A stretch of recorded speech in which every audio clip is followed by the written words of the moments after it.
ത്യാഗത്തിൻ്റെയും സഹനത്തിൻ്റെയും സമർപ്പണത്തിൻ്റെയും സന്ദേശവുമായി ലോകമെമ്പാടുമുള്ള മുസ്ലിം സമൂഹം ബക്രീദ് അഥവാ വലിയ പെരുന്നാൾ ആഘോഷത്തിൻ്റെ നിറവിൽ. ഈദ്ഗാഹുകളിലും മസ്ജിദുകളിലും പെരുന്നാൾ നമസ്കാരത്തിന് വിപുലമായ ക്രമീകരണം. സഹനത്തിൻ്റെയും ത്യാഗത്തിൻ്റെയും സന്ദേശവുമായി മുസ്ലിം സഹോദരങ്ങൾ ബക്രീദ് ആഘോഷത്തിൻ്റെ നിറവിൽ. ആത്മസമർപ്പണത്തിൻ്റെ ആഘോഷമായ ബലിപ്പെരുന്നാൾ ദുൽഹജ്ജ് മാസത്തിലെ 10-ാം ദിവസമാണ് ആഘോഷിക്കുന്നത്.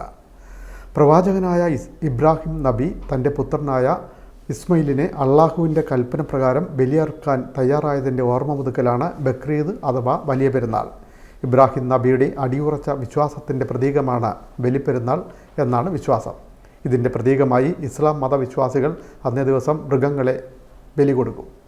ലോകമെമ്പാടുമുള്ള ഇസ്ലാം വിശ്വാസികൾ ബലിപ്പെരുന്നാൾ എന്നും ഈദ് ഗാഹ് എന്നും പേരിലും ബക്രീദ് എന്ന പേരിലും ബക്രീദ് ആഘോഷിക്കുന്നു. അദ എന്ന വാക്കിൻ്റെ അർത്ഥം ബലി എന്നാണ്. ആത്മസമർപ്പണത്തിൻ്റെ ആഘോഷം എന്നാണ് ബക്രീദിനെ വിശേഷിപ്പിക്കുന്നത്. പെരുന്നാൾ നമസ്കാരത്തിനായി വിശ്വാസികൾ അതിരാവിലെ തന്നെ പുതുവസ്ത്രങ്ങളണിഞ്ഞ് മസ്ജിദുകളിലേക്ക് എത്തിത്തുടങ്ങും.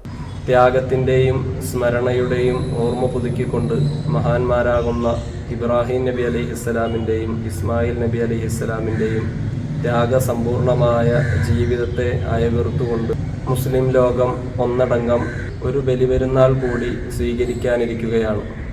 കാലങ്ങളുടെ കാത്തിരിപ്പിനൊടുവിൽ കൺമണിയായി അള്ളാഹു നൽകിയ ഇസ്മായിൽ നബി അലൈഹിസ്സലാമിനെ ബലിയെറുക്കാനുള്ള ദൈവനിർദ്ദേശപ്രകാരം തയ്യാറാവുകയും ഒരൊറ്റ മനസ്സോടെ പാവപ്പെട്ടവനെന്നോ പണക്കാരനോ എന്നുള്ള വ്യത്യാസമില്ലാതെ ഒരൊറ്റ മനസ്സോടെ ഒരൊറ്റ വേഷത്തോടുകൂടെ റഹ്മാനായ റബ്ബിലേക്ക് പൂർണ്ണമായി ഇറങ്ങിച്ചെന്നുകൊണ്ട് ജീവിതത്തിൽ സംഭവിച്ചു പോയ മുഴുവൻ അപരാധങ്ങളും ഏറ്റുപറഞ്ഞുകൊണ്ട് കടുത്ത ചൂടിലും ലബ്ബൈക മന്ത്രം ഉരുവിട്ടുകൊണ്ട് അള്ളാഹുവിൻ്റെ തൃപ്തി കരസ്ഥമാക്കാൻ ഏവരും തയ്യാറെടുക്കണം എന്ന് മാത്രം ഓർമ്മപ്പെടുത്തുകയാണ്.